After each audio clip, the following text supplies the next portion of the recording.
신약성경 381쪽 베드로전서 4장 14절부터 16절의 말씀을 저와 여러분이 한 절씩 교독하십니다. 너희가 그리스도의 이름으로 치욕을 당하면 복 있는 자로다. 영광의 영 곧 하나님의 영이 너희 위에 계심이라. 너희 중에 누구든지 살인이나 도둑질이나 악행이나 남의 일을 간섭하는 자로 고난을 받지 말려니와 같이 읽습니다. 만일 그리스도인으로 고난을 받으면 부끄러워하지 말고 도리어 그 이름으로 하나님께 영광을 돌리라. 아멘. 할렐루야. 네, 주님의 은혜와 축복이 여러분과 함께 하길 바랍니다. 저는 어제 오전에 일찍 도착했고 또 저도 좀 걱정스러운 마음으로 PCR 검사를 바로 보건소 가서 하고 왔는데 오늘 아침 8시 25분에 저와 제 아내가 음성이라고 이렇게 또 연락을 받았어요. 그래서 제가 마스크를 쓰고 설교할까 하다가 그냥 벗었습니다. 이해해 주시기 바랍니다. 또 캄보디아를 떠날 때도 또 병원에 가서 신속 항원 검사를 받았는데 그때도 음성이라고 이렇게 판명이 돼서 비행기를 탈 수 있었습니다.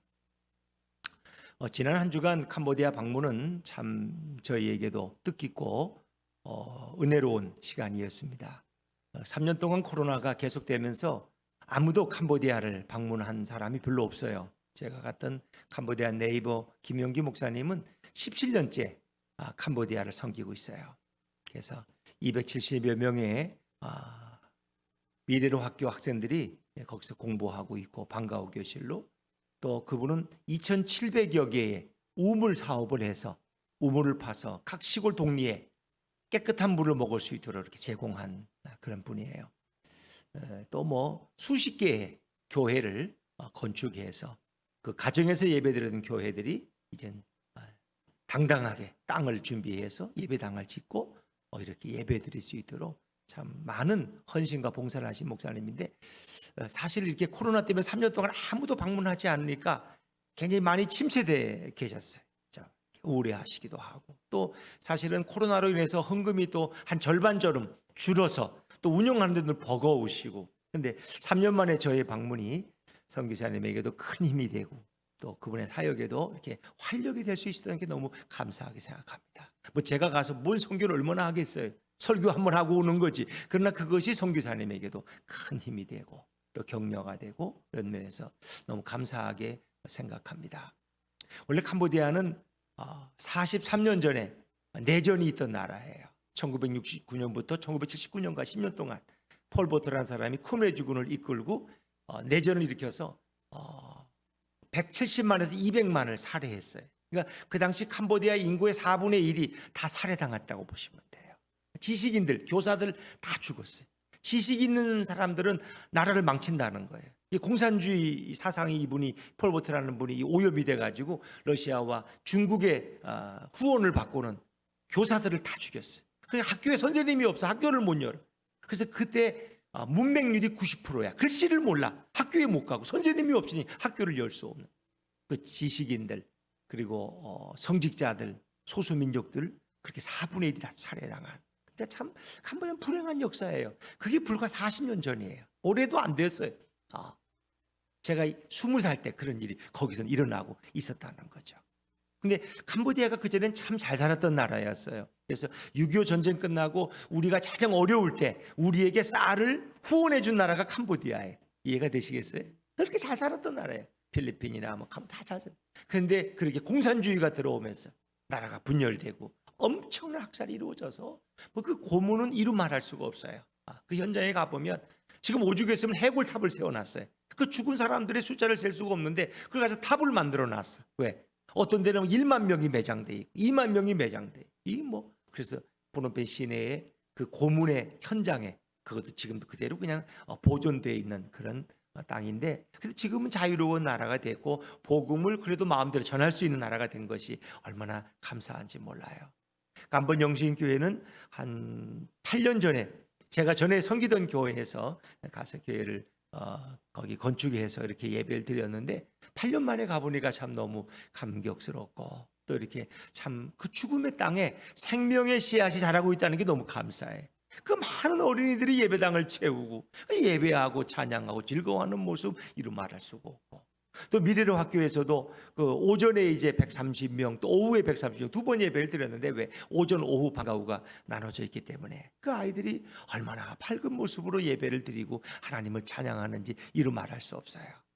그래서 참 그들에게 특식도 해서 그날은 특별히 그 점심을 먹는데 치킨 다리 하나씩을 더 해서 이렇게 하니까 아이들이 너무 좋아하는 거예요. 여러분이 또 이렇게 준비해 주신 학용품도 전달하고, 우리 교회가 돕는 아이들 5명 또 불러서 걔들에겐 특별히 또 따로 또 더 좋은 선물도 이렇게 전달하고, 참 모두가 즐거운 시간이었다 하는 생각이 듭니다. 그리고 그 아이들 270명 전체에게 또 선물을 또 우리 예수품교회 이름으로 전달하고 이렇게 했습니다. 정말 하나님의 역사는 이렇구나. 고난과 죽음이 있는 땅에 우리 그리스도의 고난 당하심으로 그곳에 생명의 역사를 일으키고 있구나 하는 것을 느낄 수가 있었어요.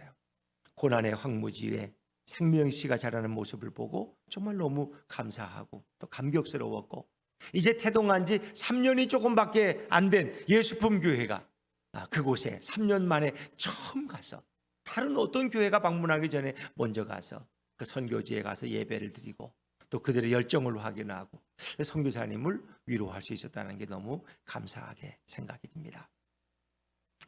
이 모든 일을 이루신 분은 바로 우리 주님이신 줄로 믿습니다. 그래서 우리 예수품교회 존재하는 이유는 선교하기 위해 존재하는 거예요. 뭐 우리 친한 사람들끼리 그저 잘 먹고 잘 살고 그저 이런 교회가 아니라 세계 열방에 복음을 증거하는 그런 교회를 서기 위해서 예수품교회가 존재하는 거예요. 여러분들은 자부심과 긍지를 가지시고 주님을 찬양하는 복된 성도들 되시기를 바랍니다.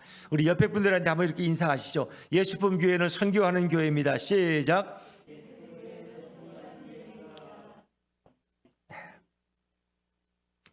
자, 오늘은 영광의 고난이란 이런 제목으로 말씀을 나누길 원합니다. 인간은 누구나 다 영광을 원해요. 영광스러운 삶을 살고 싶어 해요. 그런 놈들에게 좀 자랑스러워하는 그런 인생이 되기를 원합니다.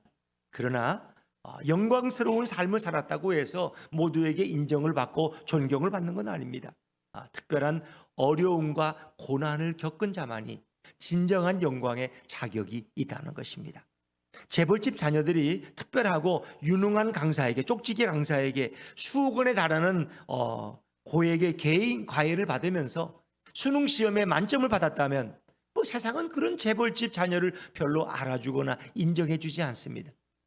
그러나 반면 가난하고 보잘것없는 형편 가운데서도 새벽마다 신문을 돌리고 정말 병든 어머니를 수발하면서도 학교에 다니면서 수능 시험에 만점을 받았다면 세상은 그런 학생을 찾아내서 영광스러운 자로 인정해주고 알아주는 것입니다. 영광이란 편안하고 안락한 삶을 살았던 그런 자들에게는 전혀 어울리지 않는 단어입니다. 모진 고통의 아픔 속에서도 꺾이지 않고 포기하지 않고 어떤 것을 이루었다면 모든 사람들은 그런 사람을 존경스럽게 여기고 자랑스러워하는 것입니다. 탐험가 콜럼버스가 스페인을 출발해서 아메리카를 발견하고 돌아온 것은 그 당시에 매우 무모한 행동이었, 미친 짓이었습니다. 아무도 쉽게 도전할 수 없는 일이었습니다. 끝없이 펼쳐진 긴 바다의 항해와 알 수 없는 낯선 길에 대한 두려움, 넓고 큰 바다에서 아주 작아 보이는 범선으로 광활한 대서양을 건넜다는 것은 거의 불가능한 항해였습니다. 이 도전은 죽음을 각오하지 않으면 도무지 갈 수 없는 고난의 길이었습니다. 그러나 콜럼버스와 그의 일행들은 그 고난의 길을 자청하고 목숨을 걸고 대서양을 건너서 신대륙 아메리카를 발견했습니다. 그리고 지금까지 미국은 콜럼버스의 날을 크게 기념하고 있습니다. 콜럼버스는 끝없이 펼쳐진 대서양의 위험한 고난을 극복한 사람입니다. 미지의 길을 담대히 목숨을 걸고 걸어갔던 그런 사람입니다. 여러분, 오늘날에 수많은 사람들은 영광스러운 삶을 살기를 원합니다. 그러나 사람들은 어떤 고난도 어떤 대가도 지불하지 않고 아주 편안하고 안락한 삶을 살면서 고난 없는 영광만 좋아합니다. 수많은 그리스도인들이 고난 없는 영광을 추구하고 있습니다. 우리 집엔 고난이 없게 하옵소서, 병도 없게 하옵소서, 질병도 없게 하옵소서, 실패도 없게 하옵소서, 좋은 일만, 영광만, 복만 임하게 우리는 이렇게 기도한다는 거예요. 어떤 대가도 없이, 어떤 고통도 없이 쉽게 영광을 얻으려고 사람들은 어떻습니까? 사기를 치고 거짓말을 하는 것이 인간의 본성이 되어버렸어요. 프로 스포츠 선수들도 금지 약물 복용 규정이 있어요. 근데 자신의 기록을 끌어올리려고 다른 사람보다 손쉽게 더 좋은 기록을 내려고 영광을 얻으려고 해요. 그래서 금지된 약물을 먹었다가 탈락하는 경우가 많이 있습니다. 금지 약물 복용은 스포츠 선수들을 날마다 이렇게 유혹하고 있는 것입니다. 고난의 땅과 고난의 눈물 없이 영광스러운 승리만을 원하는 인간의 타락한 죄성은 모든 인간 속에 다 내재되어 있습니다.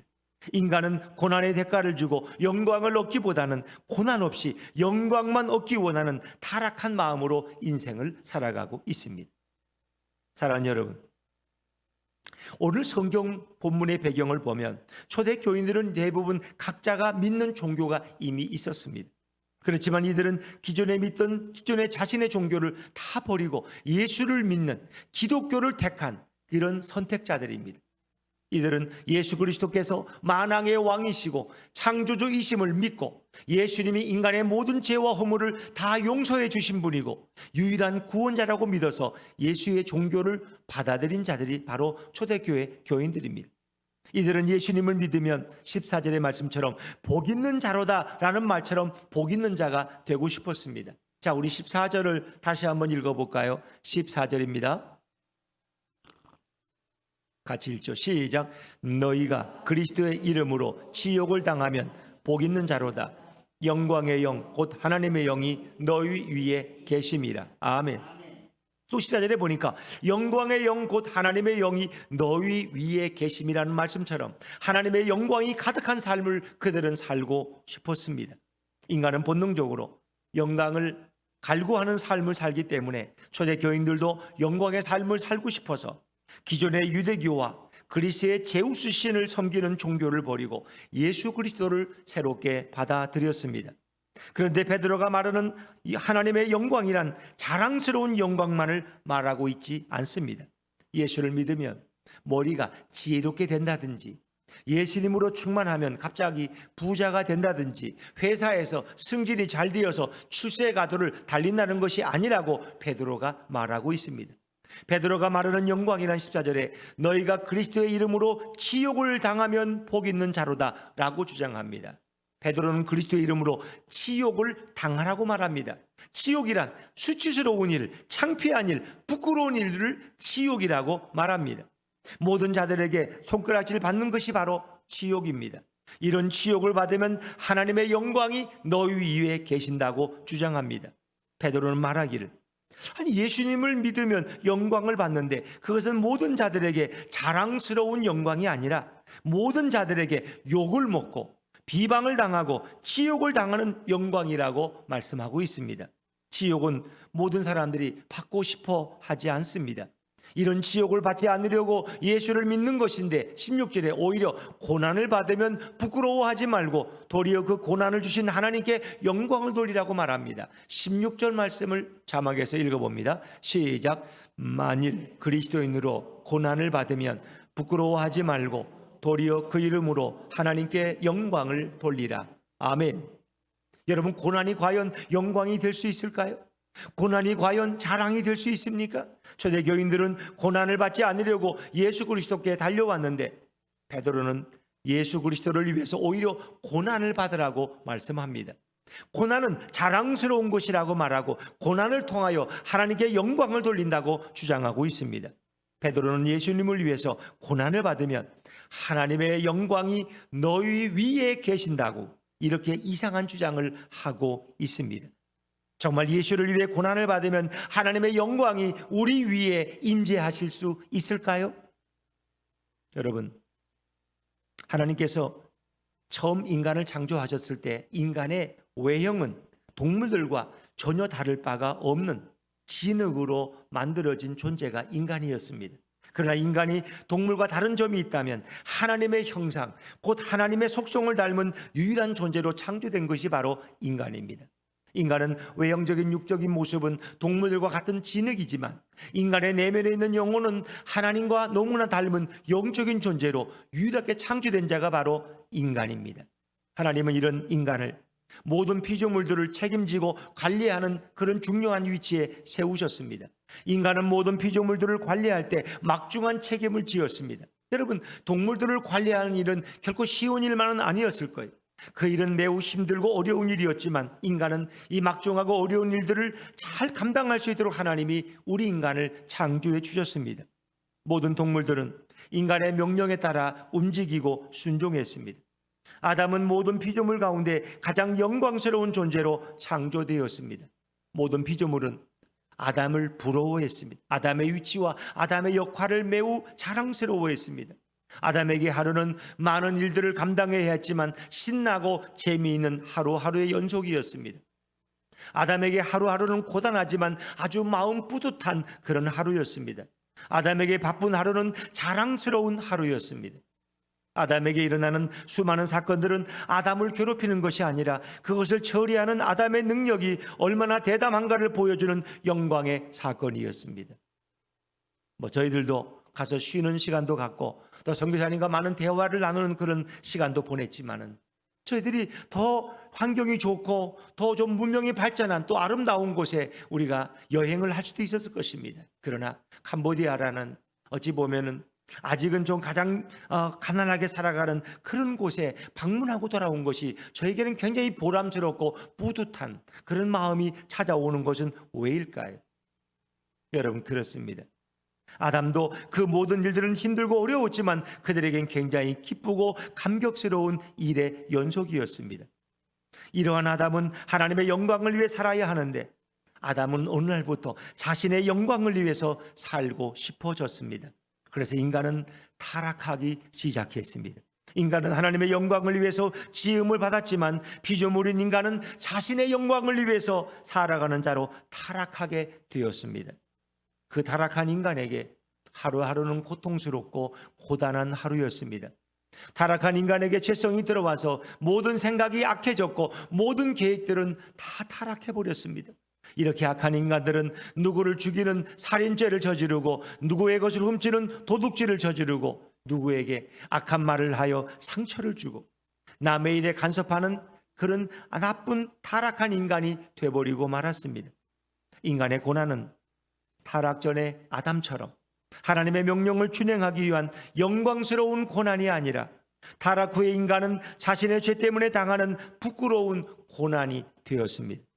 인간은 더 이상 하나님이 주시는 영광에 참여하지 못하고 자신의 내면의 타락한 죄성으로 인해서 부끄럽고 수치스러운 일들을 반복하며 살아가는 죄인이 되어버리고 말았습니다.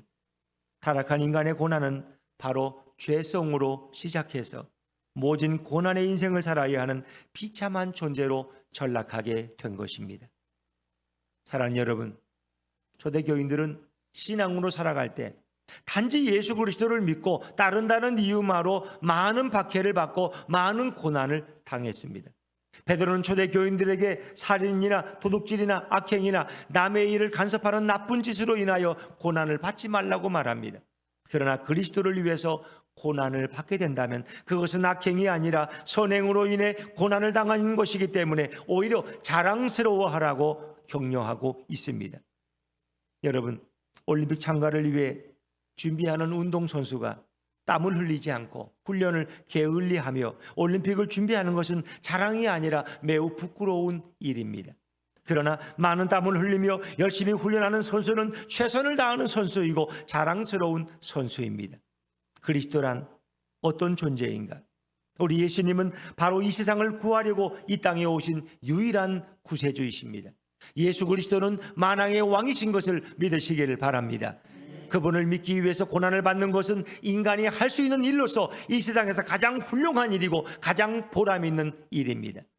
하지만 자신의 죄악 때문에 고난을 당하는 것은 역시 부끄러운 일입니다. 그러나 이 땅에 수많은 영혼을 구하기 위해 오신 그 예수님을 위해서 고난을 받는 것은 가장 자랑스러운 일이고 가장 훌륭한 일입니다. 그리스도를 위해서 고난을 받은 자는 그 사람을 하나님께서 가장 값진 인생을 산 자로 가장 자랑스러운 자로 삼아주시고 하나님의 영광이 항상 그런 자 위에 머물러 있는 것입니다. 사람들은 나라를 구하기 위해서 전쟁터에서 고난 가운데 죽어간 순국 선열들을 존경합니다. 그리고 가족들을 정부가 책임져 줍니다. 여러분, 우리가 예수님을 믿는 것 때문에 차별을 당하고, 예수를 믿는 것 때문에 조롱을 당하고, 예수를 믿는 것이 어리석은 짓이라고 손가락질을 당했지만, 그럼에도 불구하고 이 땅에 구원자로 오신 그 예수님을 변치 않고 믿고 따랐다면 이것은 나라를 구하는 것보다 더 큰 역사이고 자랑인 것을 믿으시기를 바랍니다. 예수님을 믿기 때문에 온갖 치욕을 당해도 오히려 그것을 부끄러워하지 않고 자랑스러워한다면 하나님께서 그 사람을 얼마나 귀하게 여기시겠습니까? 하나님의 영광은 그런 사람과 함께 있는 줄로 믿습니다. 오늘 본문 베드로는 분명히 말합니다. 세상 사람들처럼 하나님이 없다고 하면서 고난을 받으면 그 사람은 세상에서 가장 불쌍한 사람이지만, 그러나 하나님이 살아 계시다고 하면서, 하나님이 다 보고 계신다고 하면서 그리스도를 위해서 어떤 고난과 지옥을 당한다 하더라도 변치 않고 굳건하게 이겨낼 수 있다면 하나님께서 그 사람을 어떻게 생각하시겠습니까? 하나님께서는 그 사람을 어떻게 대우하시겠습니까? 하나님의 영광은 어떤 자와 항상 함께 하겠습니까? 우리는 깊이 생각해야 할 것입니다. 예수님은 이 땅에 죽어가는 인간들을 구원하기 위해서 십자가 위에서 모든 옷이 발가 벗겨진 상태에서 십자가에서 죄인처럼 죽는 지옥을 당하셨지만 그 지옥적인 고난을 예수님은 결코 거부하지 않으셨습니다. 죽기보다 더 싫은 모든 지옥을 감당하며 인간을 죄에서 건져주셨고 죽음에서 건져주셨습니다. 그렇기 때문에 하나님은 모든 사람들이 예수님께 영광을 올리도록 하나님의 영광의 영이 예수님 위에 항상 머물러서 예수님이 만왕의 왕으로 영광받게 하셨습니다. 예수 그리스도는 지옥의 고난 없이 지옥의 사역을, 자신의 사역을 완성하실 수 없었습니다. 예수님이 당한 지옥의 고난은 부끄러운 것이 아니라 매우 자랑스러운 것입니다. 고난은 무조건 부끄러운 것이 아닙니다. 모든 고난이 다 지옥적인 것이 아닙니다. 모든 고난은 절대로 동일하지 않습니다. 예수님처럼 세상을 구하기 위한 고난은 더 이상 부끄러운 고난이 아니라 세상에서 가장 자랑스러운 고난인 것을 믿으시길 바랍니다. 인간은 영광을 얻기 위해서 기꺼이 고난을 감수하기를 바라지 않습니다. 또한 인간이 영광을 얻기 위해서 어떤 고난을 감수했다 할지라도 간절히 이루고자 했던 일들을 다 이룰 수는 없습니다. 올림픽 선수가 땀을 많이 흘리면서 훈련을 했다고 해서 모두가 금메달을 따는 것은 아닙니다. 예수님은 이 땅에 오신 인간이지만 또한 예수님은 이 땅에 오신 하나님이십니다. 예수님 안에 거룩한 신성이 있고 예수님 안에 신적인 속성이 있습니다. 예수님은 완전한 인간이면서도 완전한 하나님이십니다. 예수님은 자신의 영광스러운 구원 사역을 완성하기 위해 죄인들을 대신하여 지옥적인 고난을 그 몸에 다 받으셨고 그 구원 사역을 완성하신 분이 바로 우리 예수님이십니다. 예수님의 영광스러운 구원 사역이 누구나 할 수 있는 손쉬운 일이었다면 누가 예수님께 영광을 돌리겠습니까? 예수님은 인간이 도저히 할 수 없는 그런 구원 사역을 이루신 분입니다. 인간으로서 도저히 할 수 없는 구원 사역을 예수님 안에 있는 신성으로 완전하게 이루셨습니다.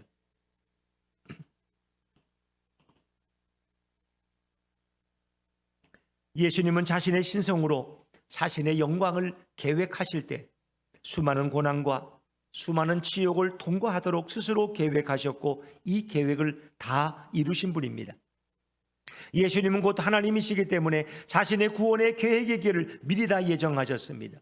그 구원의 길을 성취하여 영광스러운 결과를 얻지만 그 과정은 참혹하게 스스로 설계하셨습니다. 왜냐하면 과정이 참혹할수록 인간을 얼마나 사랑하는지 자신의 고난과 지옥을 통해서 분명히 보여주시기 원하셨기 때문입니다.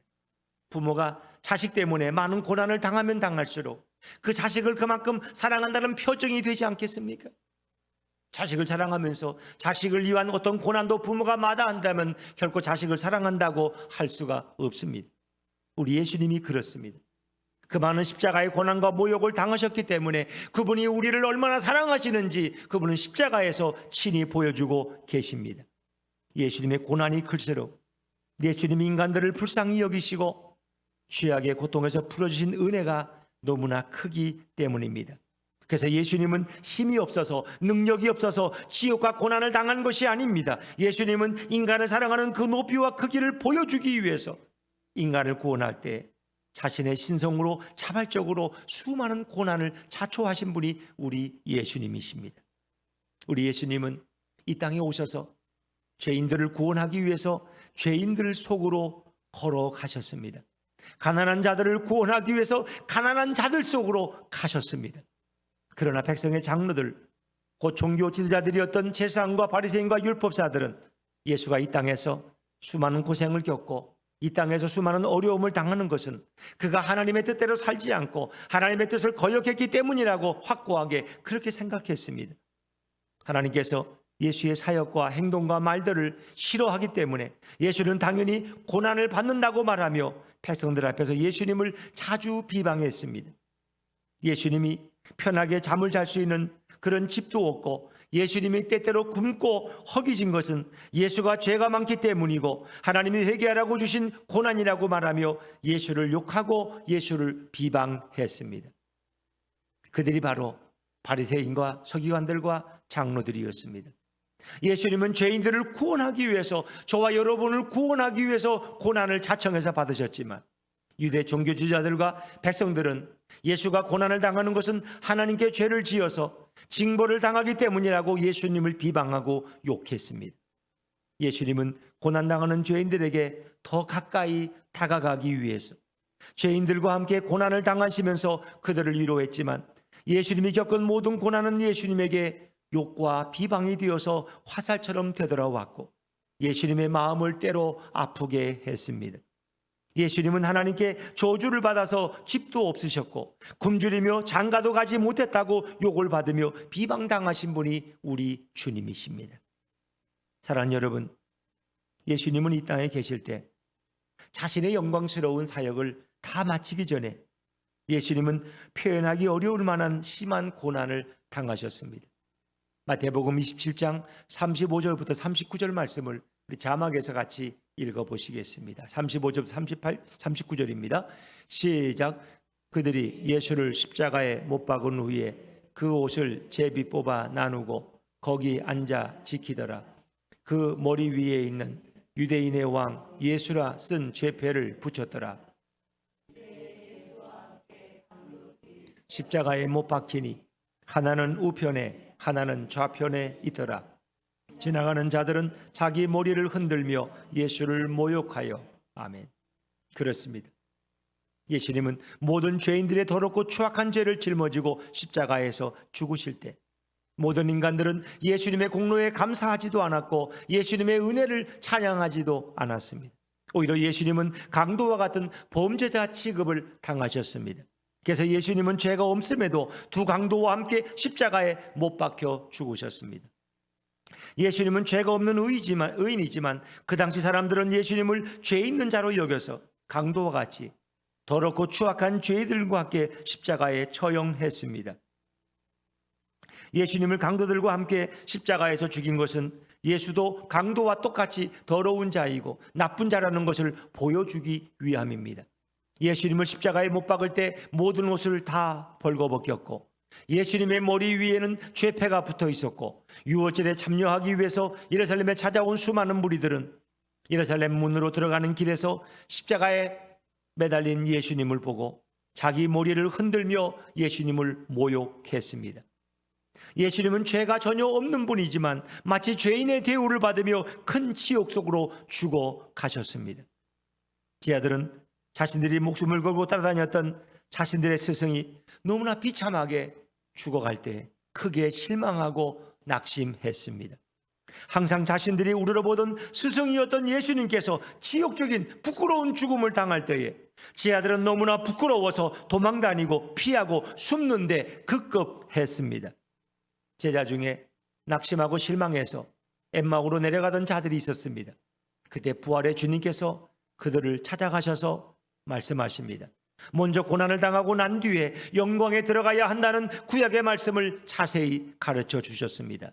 누가복음 24장 25절부터 27절 말씀을 같이 읽겠습니다. 시작. 이르시되 미련하고 선지자들이 말한 모든 것을 마음에 더디 믿는 자들이여, 그리스도가 이런 고난을 받고 자기의 영광에 들어가야 할 것이 아니냐 하시고, 이에 모세와 모든 선지자의 글로 시작하여 모든 성경에 쓴 바 자기의 가는 것을 자세히 설명하시니라. 아멘. 제자들은 예수님이 영광을 받으시기 전에 먼저 고난에 들어가서 지옥적인 죽음을 당해야 한다는 구약의 그 수많은 구절들을 볼 줄도 몰랐고 깨달을 줄도 몰랐기 때문에 그들은 부끄럽게도 예수님을 부끄러워하고 예수님을 수치스럽게 여기는 잘못을 범했습니다. 예수님께 찾아온 지옥적인 고난의 사건들을 도무지 이해하지 못하는 어리석음을 범했습니다. 오늘 우리도 그럴 수 있습니다. 제자들이 예수님을 부끄러워하고 있을 때 예수님께서 은혜롭게 찾아오셔서 구약 곧 모세와 모든 선지자의 글로 시작하여 성경에 기록된 그 부분에 가는 것을 자세히 설명해 주셨습니다.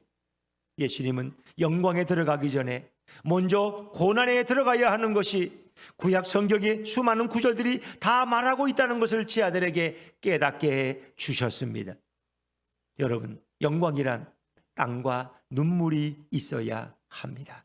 우리 예배분들한테 한번 말해주세요. 영광이란 땀과 눈물이 있어야 합니다. 시작. 영광이란 땀과 눈물이 있어야 합니다. 그렇으면 영광이란 나태함과 게으름의 산물이 결코 아닙니다.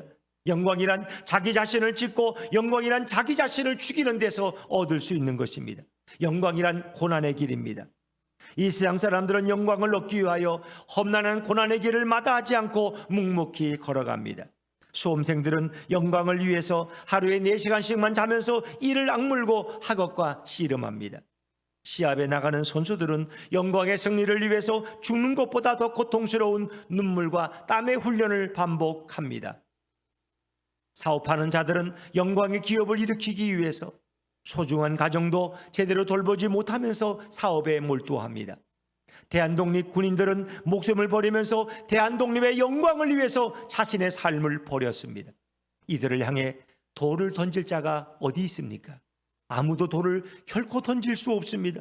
하물며 이 땅을 구원하러 내려오신 예수님께서 수많은 고난과 치욕을 겪으셨지만 그 큰 고난을 예수님은 부끄러워하지 않으셨고 예수님은 자신이 감당해야 될 것으로 여기셔서 그 고난을 수치스러워하지 않으셨습니다.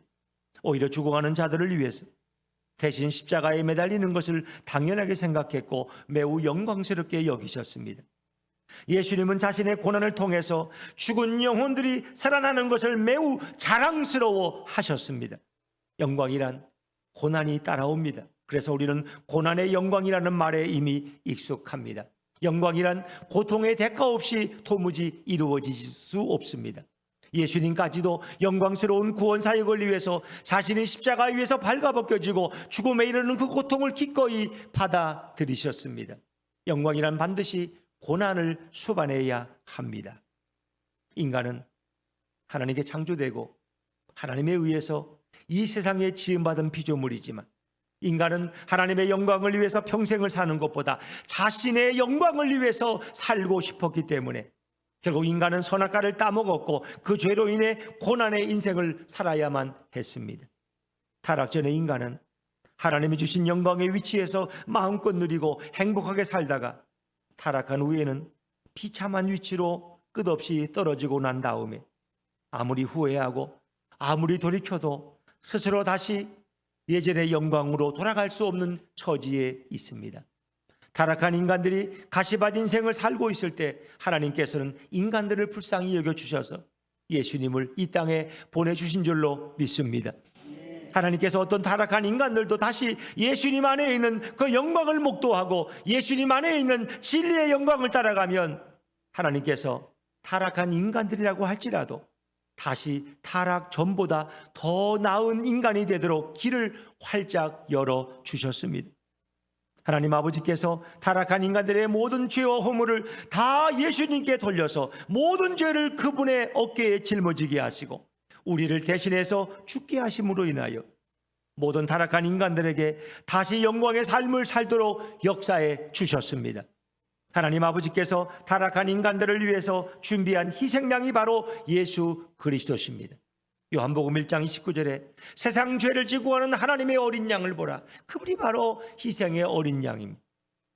누구든지 하나님 아버지께서 은혜롭게 예비하고 준비한 예수님 앞에 나오면 다시 영광의 삶을 영원히 살도록 해 주십니다. 하나님 아버지의 은혜와 자비는 인간이 상상할 수 없을 정도로 끝이 없고 끝이 없는 것입니다. 사랑하는 여러분, 초대교인들은 예수를 믿을 때 성령의 강한 역사로 인하여 전도자의 모든 말들이 믿어지고 느껴지고 사실로 받아들여지게 되어서 영광의 예수님을 기쁨으로 믿었지만 어느 정도 신앙의 체계가 잡힐 때 수많은 질문들이 그들의 마음속에서 일어나기 시작했습니다. 신앙이 어린 초신자는 어느 시대이건 어느 교회이건 늘 존재합니다. 이들은 영광의 예수님이 왜 고난을 당해야 하는지, 아니 그분은 죄도 없다면서 왜 십자가에 처참하게 죽어야 하는지 도무지 이해가 가지 않았습니다. 초대교회의 예수님을 깊이 알지 못하고 예수님을 깊이 경험하지 못한 교인들은 마음이 흔들리기 시작했습니다. 이해가 되지 않는다고 교회를 떠나는 자들도 있었습니다. 이때 베드로는 예수님이 고난을 당한 것은 그만큼 예수님의 사랑이 크다는 것을 보여주기 위함이고, 예수님이 고난을 당한 것은 인간들을 살리기 위해서 인간을 대신하여 죄의 무서운 짐을 짊어지셨기 때문이라고 설교 편지를 보냈습니다. 예수님이 고난당하는 것은 갑작스럽게 당한 것이 아니라 구약 성경에 매우 자세하게 미리 모세와 선지자들이 다 기록했다고 가르쳐 주셨습니다. 이렇게 자신이 모르던 부분을 깨닫게 된 초대교인들은 오히려 예수님이 자신들을 위해서 대신 받은 고난으로 말미암아 형벌을 받으신 영광의 예수님을 더 깊이 알아가게 되었습니다. 영광의 예수님을 더 깊이 찬양하게 되었습니다. 그뿐만 아니라 영광의 신앙생활을 위해서 초대교회 때에 어떤 박해와 시련이 찾아와서 예수님처럼 고난을 당할 때마다 오히려 자신들처럼 부족한 자들에게 예수님을 따라할 수 있는 영광의 고난 주심을 인하여 감사와 영광을 하나님께 돌렸습니다.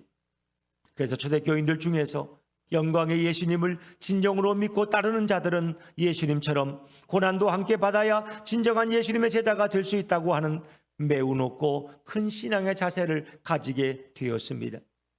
고난이 없는 교인들은 어린 신앙인이고 아무리 교회를 오래 다녀도 갓난아기 같은 믿음의 사람이라고 낮게 평가되었습니다. 초대교인들은 수많은 박해와 고난 속에서도 죽음을 넘어서는 신앙으로 인하여 오히려 박해하던 로마 대제국을 신앙으로 무너뜨리는 놀라운 신앙인들이 되었습니다. 세상에서 당하는 어떤 고난도 영광의 과정이라고 생각하고 받아들이는 자는 세상에 가장 힘센 로마 제국도 굴복시킬 수 있습니다. 초대교인들이 바로 이런 신앙인들이었습니다. 사랑하는 여러분, 현대인들은 모두 영광스러운 삶을 원합니다. 우리는 다 현대인들입니다. 정치인이든 기업인이든 학자든 영광스러운 자리에 앉는 자들을 제일 부러워하지 않습니까? 그래서 남의 논문을 베껴서라도 영광의 자리를 앉기를 원합니다.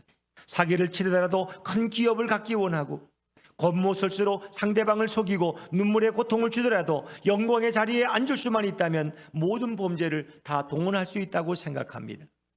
현대인들은 영광의 자리를 얻기 위해서 어떤 불법도 어떤 거짓도 어떤 편법도 다 할 수 있습니다. 이런 자들은, 이런 현상은 영광의 자리에 앉은 사람들을 너무나 부러워하기 때문입니다. 세상의 영광을 얻으려고 인간은 능히 남을 죽일 수도 있는 자들입니다. 이런 불법이 아니더라도 인간은 합법적인 경쟁을 통해서 자신의 영광을 얻기 위해서 얼마든지 남을 짓밟을 수 있는 자입니다. 축구에서 승리하기 위해서 잔인한 태클로 상대 선수의 다리뼈를 부러뜨리는 일, 야구에서도 승리하기 위해서 고의로 타자의 몸에 빠른 직구로 아프게 던져서 상대 타자가 두려워서 타자를 치지 못하게 하는 일은 다반사로 일어나고 있습니다. 현대인들의 나쁜 습성은 인간의 죄를 대신 짊어지고 인간을 대신하여 고난당하여 죽으신 예수님을 전혀 알지 못하기 때문에 일어나고 있는 것입니다. 예수님께서 죄인들을 위해서 심한 고난을 당하셨고 오히려 죄인들에게 영광을 주신 예수님을 현대인들은 알지 못합니다. 예수님 앞에 나오면 어떤 고난과 시련의 길을 내가 직접 겪지 않아도 예수님이 대신 그 길을 걸어가셨기 때문에 누구든지 예수님께 나오기만 하면 영광의 삶을 살 수 있습니다. 더 이상 영광의 길을 가기 위해서 고생할 필요도 없고 불법을 저지를 필요도 없습니다. 예수님께 나오면 예수님은 자신의 영광으로 우리를 영광스럽게 만들어 주시는 줄로 믿습니다.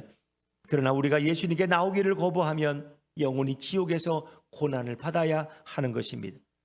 성도는 어떤 자입니까? 성도란 예수님으로 인하여 영광스러운 자리에 다시 들어가는 자가 바로 성도입니다. 저를 한번 따라하세요. 성도는 예수님 때문에 영광스러운 자리에 다시 들어가는 자다. 그렇습니다. 우리 성도가 결코 거룩하기 때문에 영광의 자리에 앉는 것이 아닙니다. 성도가 죄가 없기 때문에 영광의 면류관을 쓸 수 있는 것이 아닙니다. 성도도 불신자들만큼 거짓말도 잘하고 교만하고 이기적이고 자기중심적입니다. 성도도 세상의 사람들처럼 편한 것 좋아하고 탐욕스럽고 욕심이 많습니다. 그런 성도가 하나님의 영광을 받고 하나님의 영광이 가득 찬 천국에 가는 것은 날마다 금식하고 경건하고 공로를 세웠기 때문이 아닙니다. 바로 예수님께서 성도의 모든 죄를 다 짊어지시고 대신 고난을 받으시고 대신 십자가에 매달리시고 대신 죽으셨기 때문에 성도가 예수님과 함께 영광의 자리에 있게 된 것입니다. 예수님께서 성도들을 위해서 대신 고난과 죽음을 당하지 않았다면 성도들 중에 단 한 명도 영광의 자리에 들어가지 못하고 전부 지옥으로 떨어져야 할 것입니다. 그러나 예수님께서 성도들의 수많은 죄악과 허물을 위해서 죽음을 당하고 고초와 고난을 겪었기 때문에 이제 성도들은 자신의 죄악 때문에 하나님의 진노로 말미암아 십자가에 매달려서 처참하게 죽어야 하는 고난의 과정이 생략된 것입니다. 그렇기 때문에 성도는 죄가 많고 성도도 허물이 많고 성도도 못나고 부족해도 예수님 때문에 우리는 영광의 자리에 나아가게 되었습니다. 말로 형용할 수 없는 영광의 천국에서 영광스러운 모습으로 영원히 기쁨과 평안 속에서 우린 영원히 죽지 않고 영원히 속상하지 않고 영원히 아프지 않는 곳에서 영원히 행복하게 살게 될 줄로 믿습니다. 성도의 영광스러움은 그 사람의 인생 중에 어떤 선행이나 어떤 인품에서 찾지 마시고 오직 예수님께서 대신 고난을 받음으로 인하여 성도가 영광스럽게 된 것임을 정확하고 분명히 알아야 할 것입니다. 우리는 영광의 위치와 영광의 자리와 영광의 천국이 기다리는 자들입니다. 우리는 영원한 영광을 얻기 위해서 예수님처럼 십자가를 짊어지고 누군가를 위해서 대신 죽어야 할 필요는 없습니다. 예수님을 받아들이고 예수님을 따르기만 하면 우리 모두는 다 영광의 천국에 다 들어가는 줄로 믿습니다. 천국에는 아픔과 고통과 눈물과 탄식이 없습니다. 이제 이 세상을 사는 동안 예수님 때문에 발생하는 모든 고난에 대해서 더 이상 부끄러워하거나 더 이상 회피하거나 더 이상 외면하는 자가 되어서는 안 될 것입니다.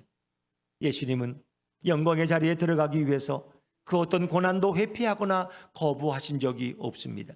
오히려 영광의 자리에 들어가기 전에 조금이라도 더 고난을 받아서 죽어가는 죄인들을 더 살리고자 애쓰신 분이 우리 주님이십니다.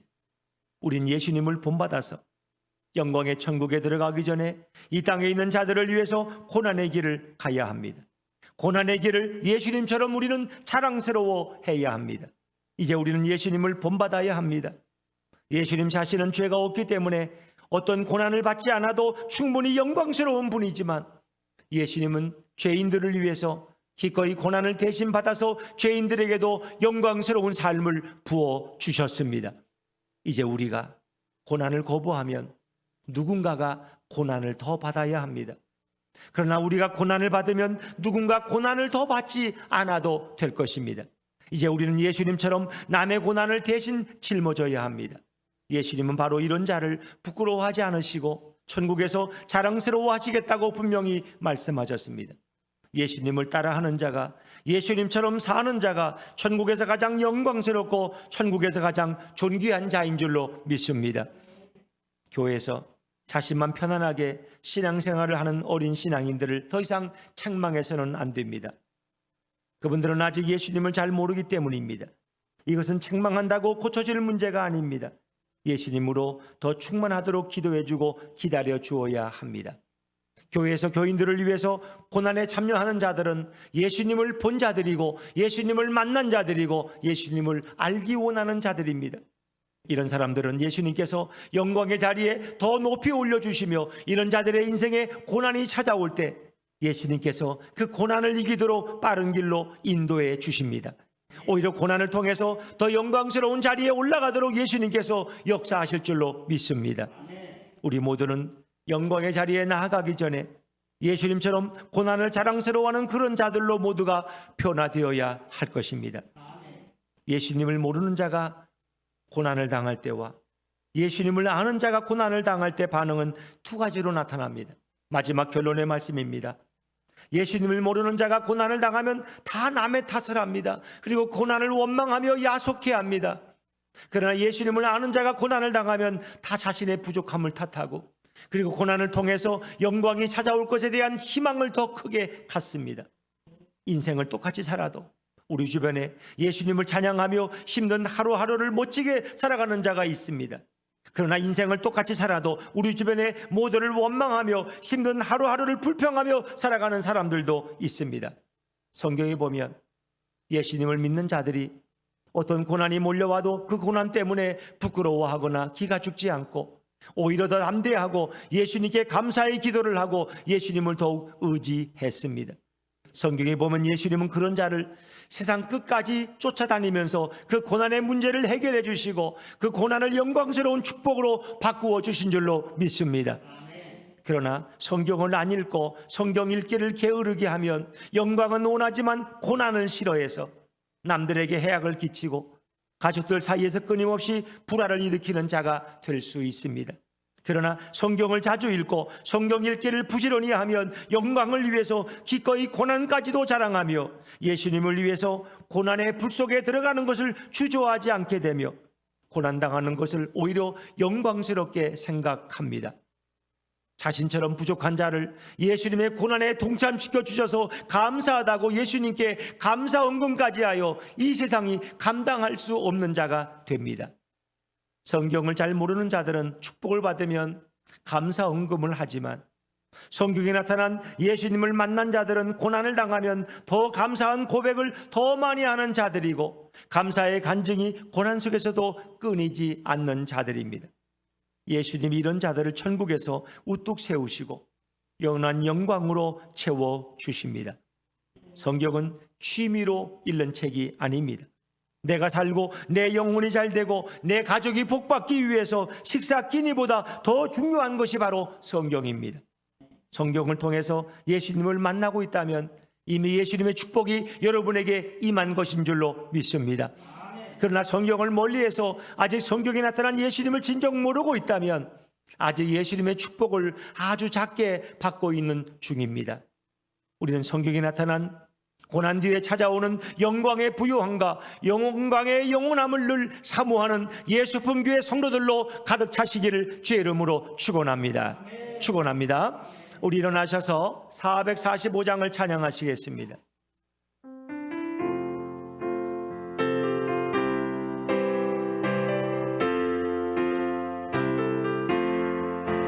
대산을 넘어 왕국에 가도 길 가운데로 걸어가면 주께서 항상 지키시기로 약속한 말씀 변치 않네.